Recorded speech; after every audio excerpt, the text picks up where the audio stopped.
used to want me. Come on, let it go. Just let it be. Why don't you be? Halo Ananda sekalian, berjumpa lagi dalam pembelajaran pendidikan agama Katolik dan budi pekerti untuk SMP. Bagaimana kabar Ananda sekalian di rumah? Pem berharap semuanya Ananda dalam keadaan sehat dan tetap semangat mengikuti PJJ kita dari rumah.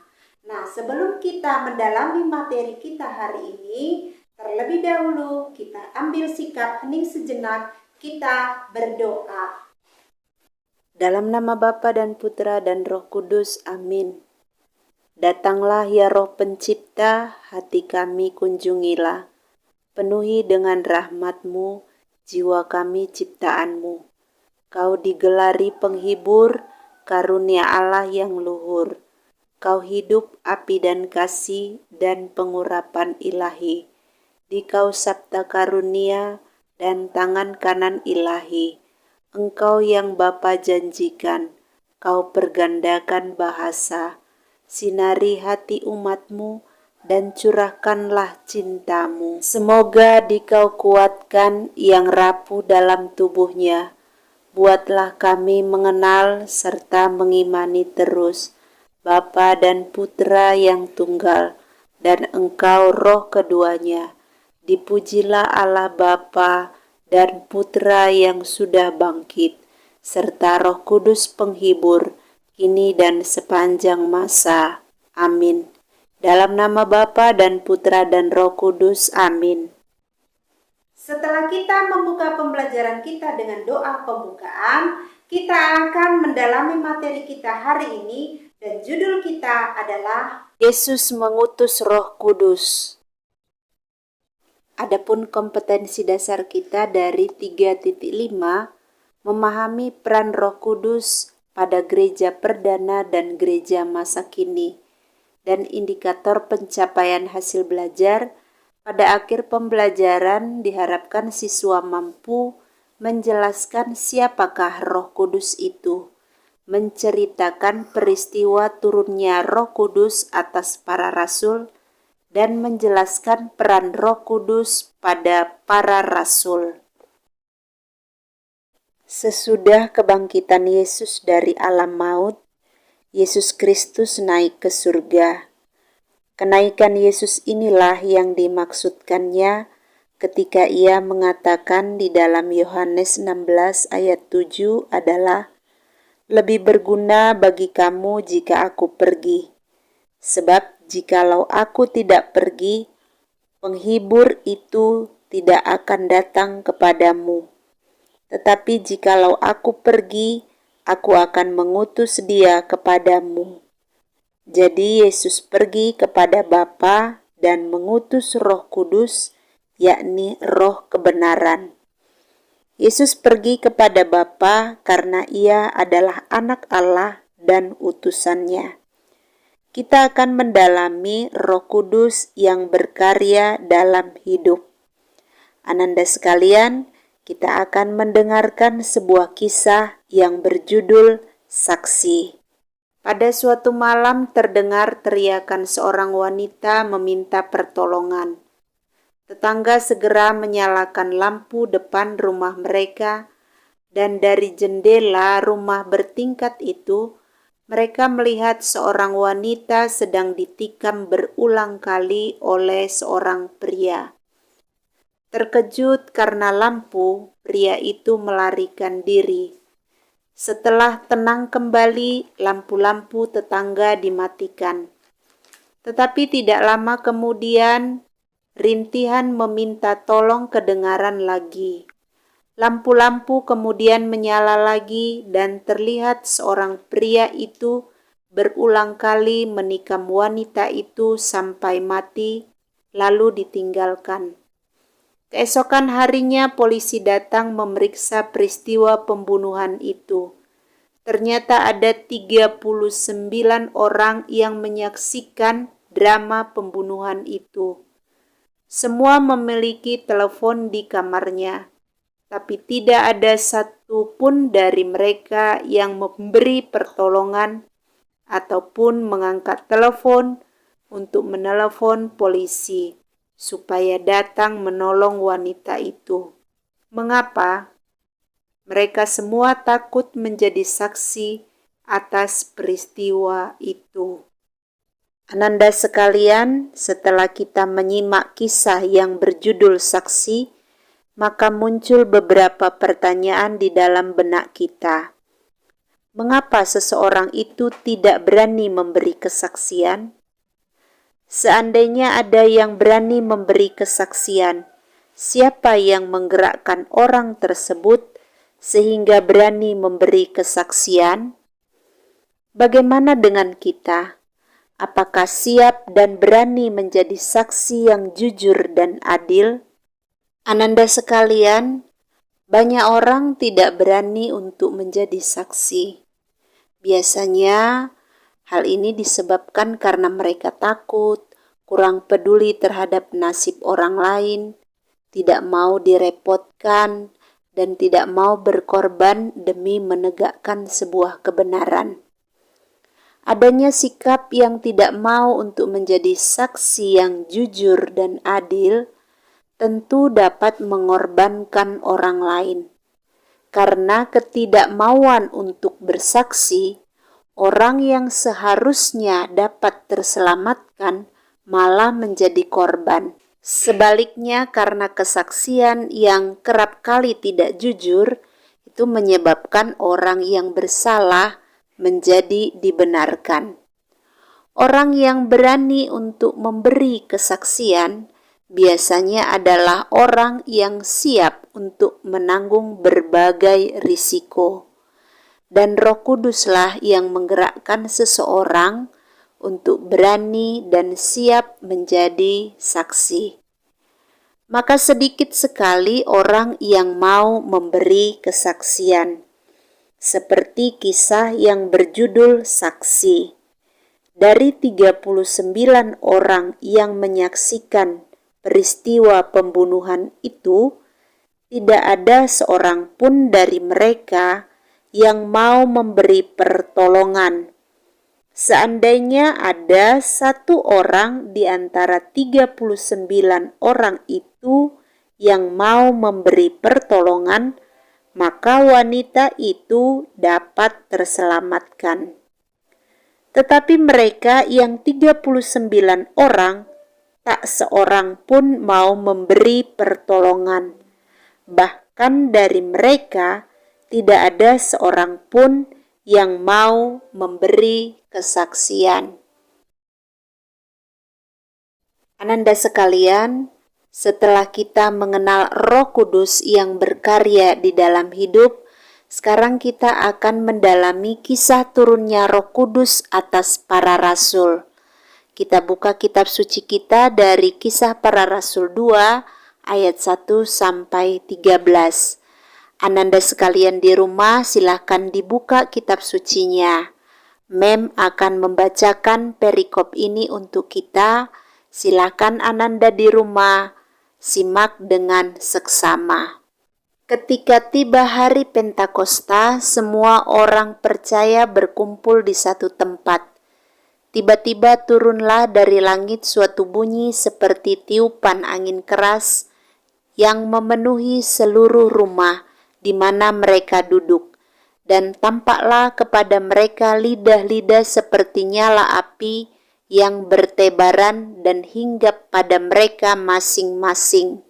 Maka penuhlah mereka dengan Roh Kudus, lalu mereka mulai berkata-kata dalam bahasa-bahasa lain, seperti yang diberikan oleh Roh itu kepada mereka untuk mengatakannya.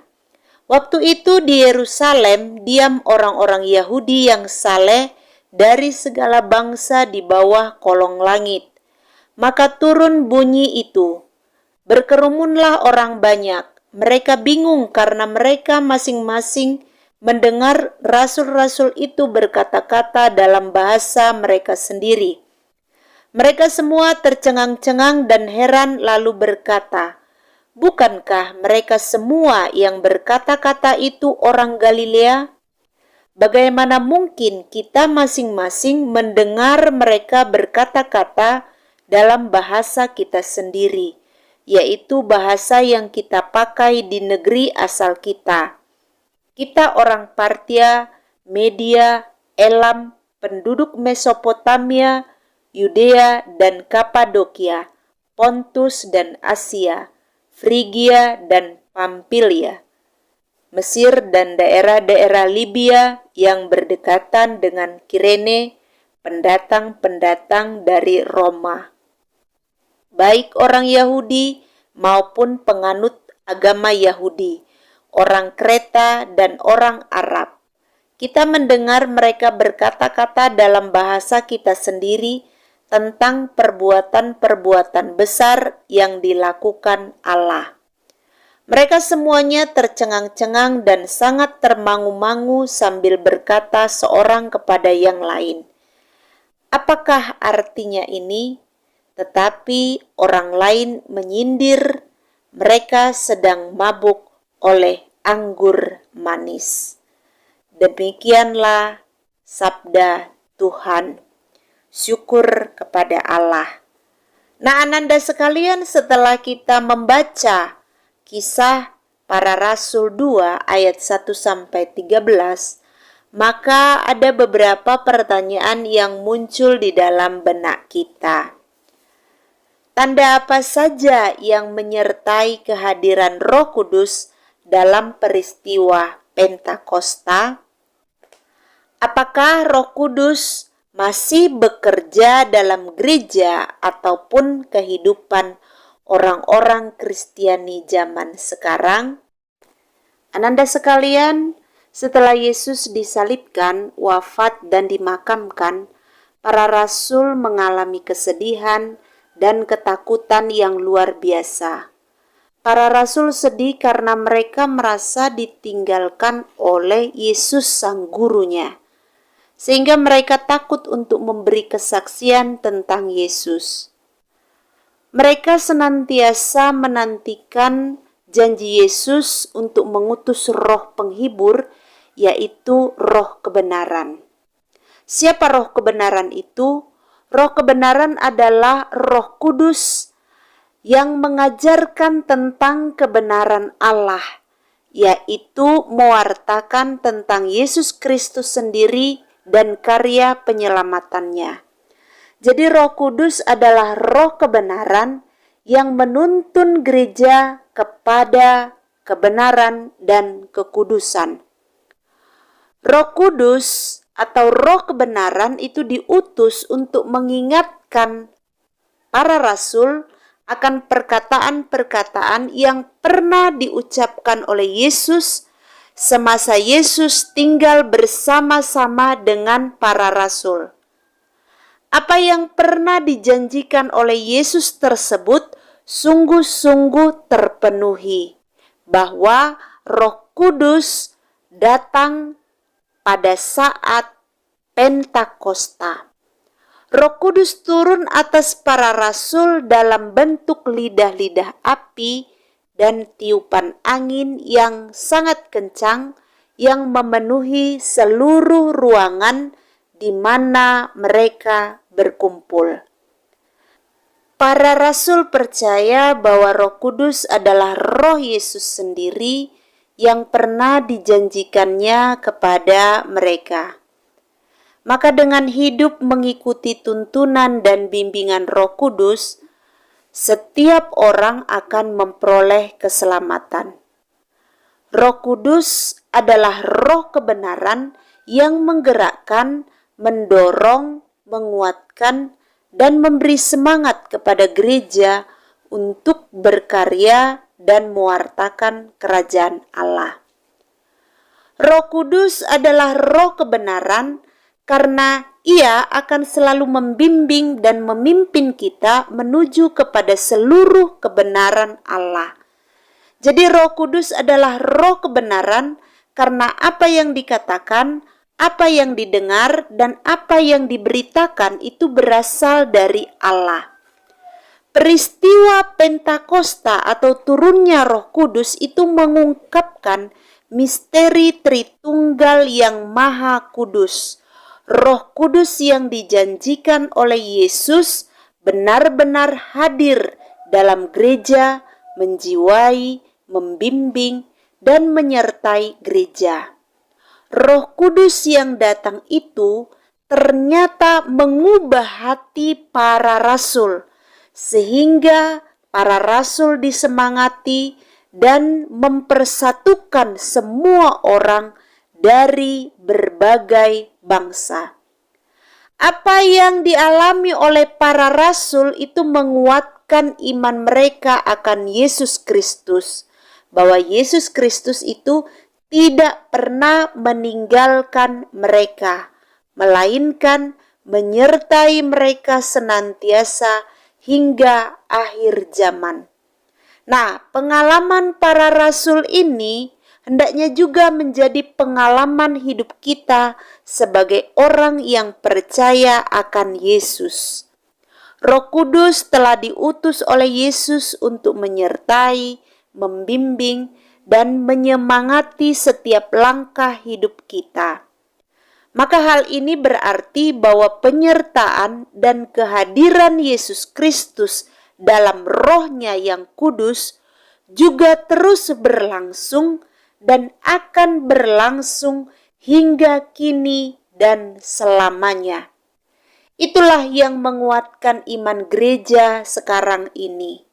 Dalam keadaan sesulit apapun, gereja tetap percaya bahwa Roh Kudus terus berkarya menguatkan umatnya. Seperti Roh Kudus dilambangkan dengan angin, hendaknya kita juga menyadari bahwa Roh Kudus senantiasa berkarya dalam setiap langkah hidup kita. Roh Kudus menggerakkan kita kemana Roh itu mau. Dan kita percaya bahwa Roh Kudus akan selalu membimbing kita ke arah kebaikan. Seperti Roh Kudus dilambangkan dengan api, hendaknya kita senantiasa menyadari bahwa Roh Kuduslah yang menyemangati gerak langkah hidup kita.